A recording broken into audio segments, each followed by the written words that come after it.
حبیب بتا دو وما بعضهم بتابعین قبلۃ بعض، ان میں کا بعض کے قبلہ کی خود اتباع نہیں کرتا، آپ کیوں کریں گے؟ اگر آپ ہے کہ مکہ کو میں نے قبلہ بنانے کہا ہے، اگر آپ مغرب کی طرف ہو تب بھی مکہ بناتے ہیں، مشرق کی طرف ہو تب بھی مکہ بناتے ہیں، آپ اتنا پیار کرتے ہیں مکہ سے کہ اس کی ایک ایک اینٹ سے کہ ذرا بھی قبلہ مل جائے کعبہ کا بس اسی کو قبلہ بنا لیتے ہیں۔ یہ آپ یہودیوں کی طرح نہیں کہ بس اس میں سلیمان نے مانا تھا، اس میں زکریا نے مانا تھا، اس میں انہوں نے مانا تھا، اس لیے ہم کریں گے، اس لیے نہیں کریں گے کہ اس میں اللہ کی خوشنودی ہے، اس لیے نہیں۔ تو حبیب آپ میری رضا پر خوش ہوتے ہو نا، ہم آپ کی رضا پر خوش ہوتے ہیں۔ حبیب مکرم ہم گانا پڑھ رہے ہیں ان کا کہ یہ لوگ ان کی اتباع مت کیجئے، اس لیے کہ یہ خود اپنے قبلہ کی اتباع نہیں کرتے، اس میں تو تفریق ہے، ڈیوائیڈیشن ہے۔ اب آپ غور کیجئے، اب جو آیت کریمہ بتانے جا رہا ہے، آیت کریمہ کا ٹکڑا، اس سے پہلے بھی جو آیت نمبر 138 139 کے حوالے سے بتایا تھا میں نے کہ ایک آیت میں بعض حصہ محکم، بیچ والا منسوخ، پھر لاسٹ والا محکم۔ دیکھا ایک ہی آیت میں ایک ٹکڑا اللہ تعالیٰ اس سے مسئلہ نکلواتا، رسول آپ مسئلہ نکلواتا، بیچ والا اس کو بس ایمان رکھنا، سیم ایسے ہی اس آیت کے بھی لاسٹ ٹکڑے میں آپ دیکھیے جو پیراگراف چینج ہو رہا ہے، آپ غور کیجیے گا وَلَئِنِ اتَّبَعْتَ، ترجمہ کرنے والوں نے ترجمہ کر کے کیسے پھسلے ہیں، توجہ کیجیے۔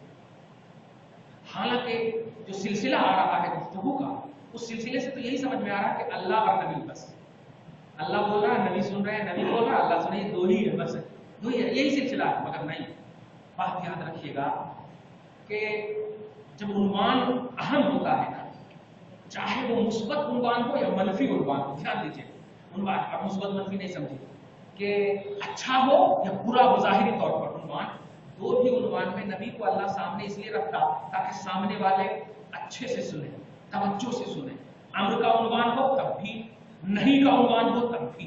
اللہ تعالیٰ دیکھیے آگے فرما رہا وَلَئِنِ اتَّبَعْتَ أَهْوَاءَهُمْ، ترجمہ سمپل کرو گے تو یہی معنی ہوگا، اے حبیب آپ اگر ان کی خواہش کی اتباع کریں گے، لیکن نہیں، یہ ترجمہ نہایت ہی غلط ترجمہ۔ اب یہاں پر مصطفیٰ کو سامنے رکھتے ہوئے دھیان دیجیے گا، اب امتی کو لے آئے، امتی کو لے آئے، اور اگر اس کی بات زیادہ سمجھ میں نہیں آ رہی ہے ہم اب پارہ نمبر 24 سے اس کو آسان کر دیں۔ لَئِنْ أَشْرَكْتَ لَيَحْبَطَنَّ عَمَلُكَ وَلَتَكُونَنَّ مِنَ الْخَاسِرِينَ بَلِ اللَّهُ فَاعْبُدْ وَكُن مِنَ الشَّاكِرِينَ۔ دیکھیے یہ وہ آیت کریمہ پیش کر رہا ہوں جو زندگی بھر تک آپ یاد رکھیں، سورہ زمر آیت نمبر 65۔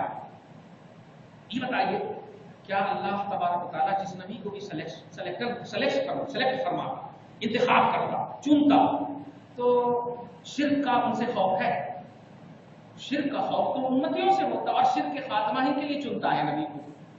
شرک کا مطلب شائبہ، شرک کا کی بو باس بھی نہیں ہوتی ہے نا۔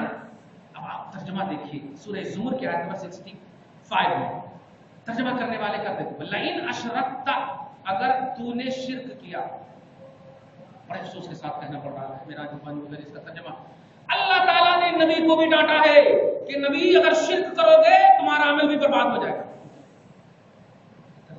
اور یہی آیت کریمہ کا ترجمہ دیکھیے لَئِنْ أَشْرَكْتَ۔ مگر انہیں کیا سمجھ میں آیا کہ نبی کا انتخاب ہی شرک کا خاتمہ ہے، نبی کا انتخاب ہی شرک کا خاتمہ ہے۔ اللہ کے چننے پر اعتراض اگر کرو گے برباد ہو جائے۔ اللہ چنتا ہی اس شخص کو جو شرک کا خاتمہ کرنے کی پوری اہلیت رکھتا، پوری طاقت رکھتا ہو، سمجھ رہے آپ؟ اور یہ تو امام الانبیاء ہے۔ دیکھو نمرود جیسے الوہیت کا دعویٰ کرنے والے کے سامنے، فرعون جیسے سرکش کے سامنے، مصطفیٰ کے مقابلے میں بول رہا ہوں، آرڈنری نبی مصطفیٰ کے مقابلے، مگر وہ نبی بھی شرک کی طرف ذرا بھی مائل نہ ہوئے، ذرا بھی مائل نہ ہوئے۔ حالات نے اتنا مطلب مجبور کر دیا تھا، پھر بھی نہیں۔ کیوں؟ اللہ کا سلیکشن ہے، اللہ کا انتخاب ہے، اور اللہ جسے چن لیتا ہے اس سے شرک کا شک تک نہیں، خوف نہیں کر سکتے۔ اب اس میں جو ہے ترجمہ وہی جو کرتا ہے، لَئِنْ أَشْرَكْتَ لَيَحْبَطَنَّ عَمَلُكَ، اگر محمد بھی شرک کریں گے تو ان کا عمل بھی برباد ہو جائے گا۔ ارے میرے وقوف کی ہوگا، استغفر اللہ۔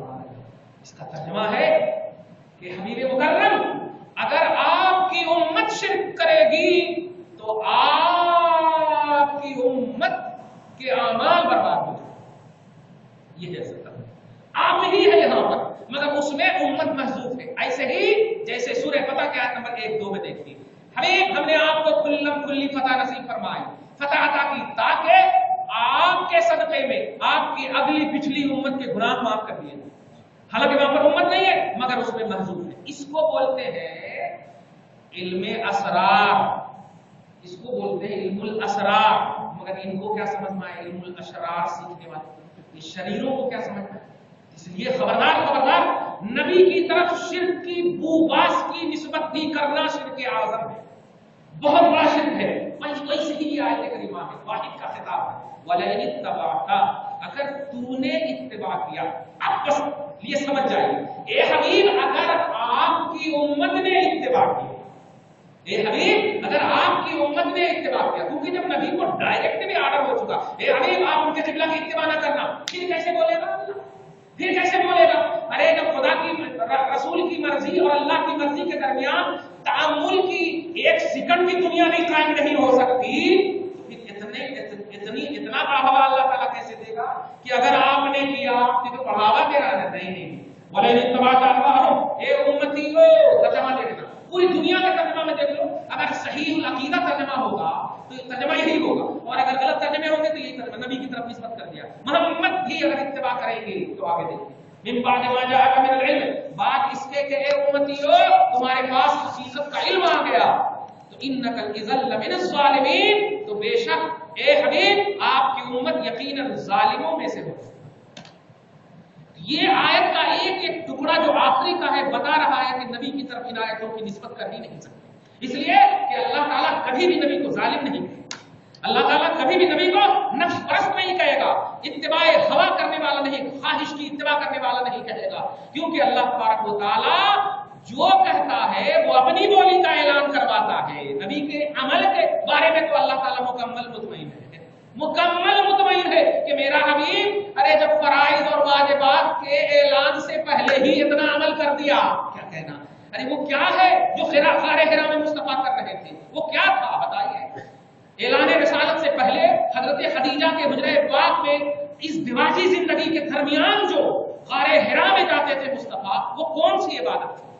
کیا جھگڑا کر کے جاتے تھے بیوی شوہر؟ نہیں، جھگڑا کر کے جاتے تو حضرت عائشہ ستو لے کر نہیں جاتی، وہ بھی اپنے میکے چلی جاتی غصے میں، مگر نہیں، نبی پاک کا ناشتہ اور کھانا وغیرہ لے کر جاتی تھی ستو، اور دیکھتی تھی کہ جب مصطفیٰ عبادت میں ہے تو دھیرے سے رکھ کر کے چلی آتی تھی اللہ کی طرف۔ تو اللہ ابھی فرض بھی نہیں کیا نماز، حج زکات کچھ فرض نہیں کیا، مگر مصطفیٰ نے اعمال کی وہ دنیا بسا دیا ہے کہ اللہ تبارک و تعالیٰ اب عمل کے اعتبار سے مصطفیٰ سے تو سب سے زیادہ مطمئن ہے، سب سے زیادہ مطمئن ہے۔ تو اب اللہ تبارک و تعالیٰ نبی کو کہہ ہی نہیں سکتا کہ اے حبیب آپ ان یہودیوں کے قبلہ کی اتباع کرو گے تو ظالم ہو جاؤ گے، ہو ہی نہیں سکتا۔ تو پھر بتائے میرا مولا کہ اطمینان بخش نبی کون ہے؟ جب مصطفیٰ جو افضل الانبیاء سب سے آخری نبی، جب ان کو ہی تو اتنا بڑا وارن کر رہا ہے، تو اب ہے کون جس کو بے سوچے سمجھے جس پر بھروسہ کر سکتا؟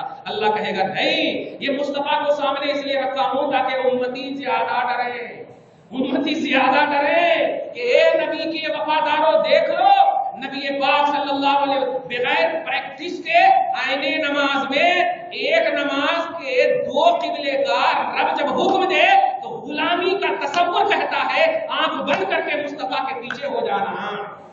تو